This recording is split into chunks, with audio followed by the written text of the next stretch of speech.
Rapid fire round 2 है जिसमें हम इलेक्ट्रोकेमिस्ट्री से रिलेटेड बात करेंगे।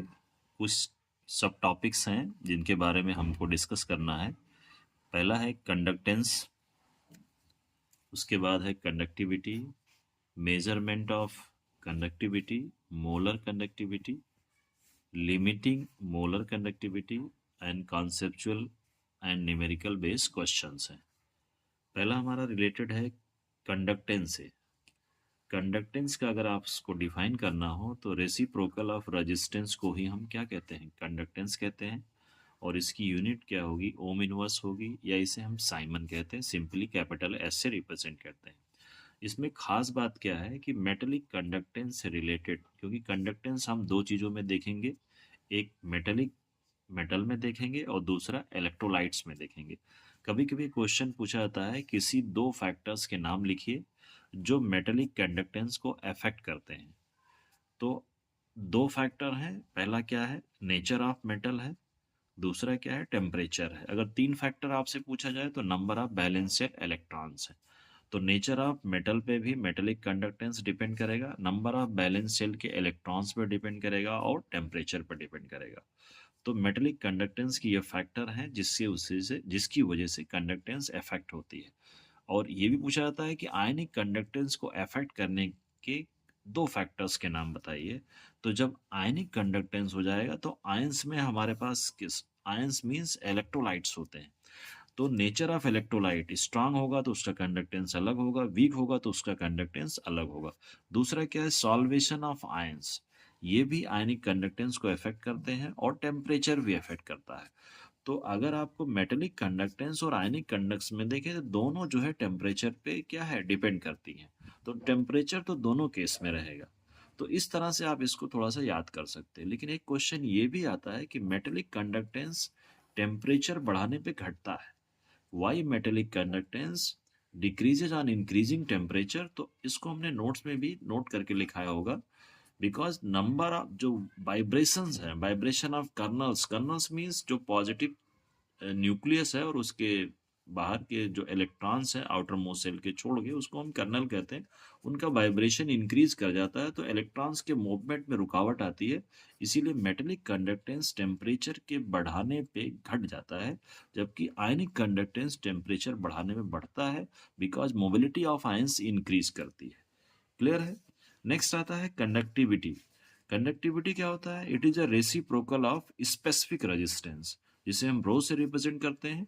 आपको इस टर्म में याद रखना है कि conductivity kappa is equal to L upon R है, या फिर आप kappa is equal to G star upon R, इस तरह से भी आपको याद करना। इस पर डायरेक्ट न्यूमेरिकल आपसे पूछे जाते हैं।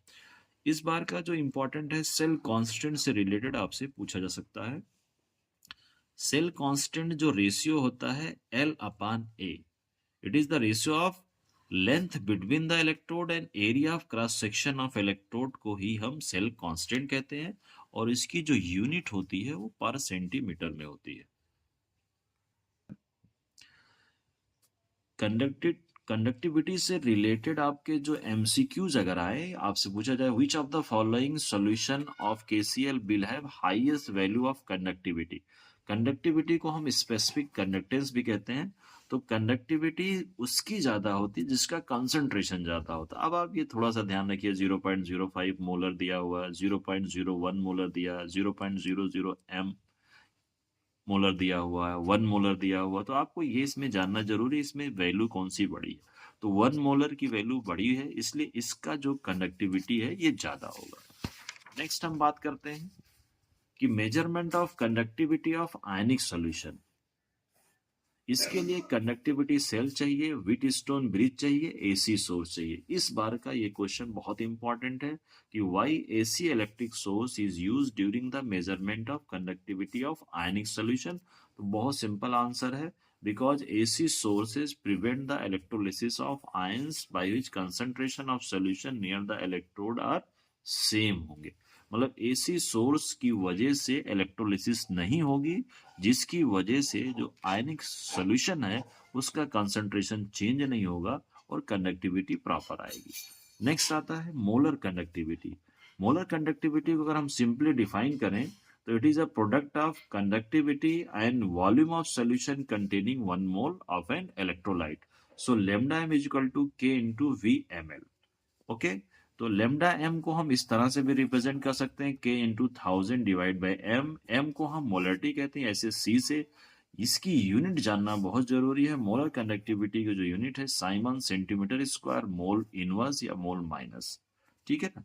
एक क्वेश्चन दिया हुआ है, the molar conductivity of a 1.5 molar solution of an electrolyte is found to be 138.9 siemens centimetre square mole minus. Calculate the conductivity of this solution. तो इस फार्मूले से यहाँ पे हम देख सकते हैं कि कंडक्टिविटी को अगर हम लिखें तो क्या हो जाएगा, lambda M into molarity divide by 1000.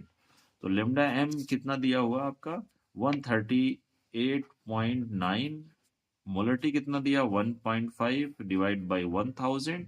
इसको आप कैलकुलेट करेंगे तो आपका आंसर आएगा 0.208 साइमन पर सेंटीमीटर.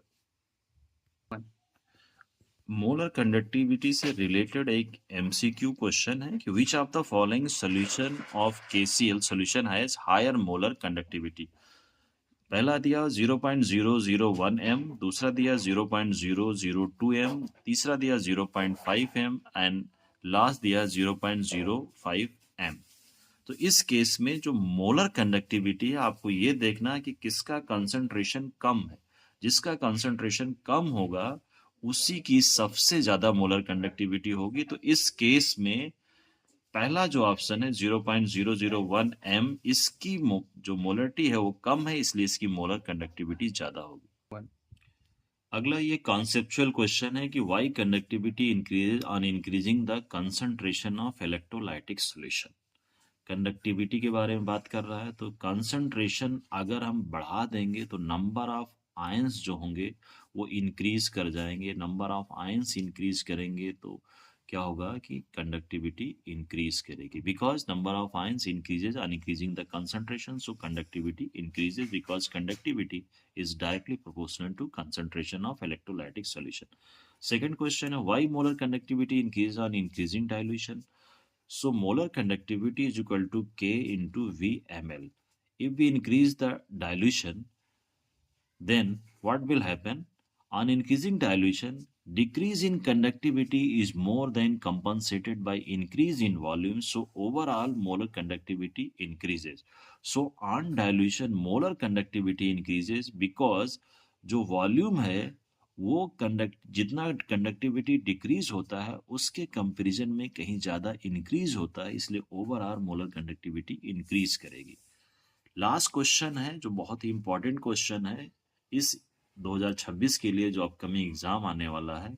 28 को 28 फेब को एग्जाम है केमिस्ट्री का. The following curve is obtained when molar conductivity is plotted against root C or C के power 1 by 2 for two electrolytes A and B. ये कब दिया है? ये मोलर कंडक्टिविटी है, ये कंसंट्रेशन है. इसमें दो इलेक्ट्रोलाइट्स हैं A and B. एक का ग्राफ इस तरह से दिखाया गया है और दूसरा ग्राफ ऐसे दिखाया गया है. ठीक है. इसमें सबसे पहला क्वेश्चन पूछा गया identify the nature of electrolyte A and B. तो जो लीनियर ग्राफ दिख रहा है वो स्ट्रॉन्ग इलेक्ट्रोलाइट है. तो ए क्या है? स्ट्रॉन्ग इलेक्ट्रोलाइट है. और जो इस तरह से ग्राफ ये दिख रहा है पहले लीनियर देन शार्पली इंक्रीज कर रहा है वो आपका वीक इलेक्ट्रोलाइट है. तो A is a strong electrolyte and B is a weak electrolyte. Second question how do you account for the increase in the molar conductivity of the electrolyte A on dilution.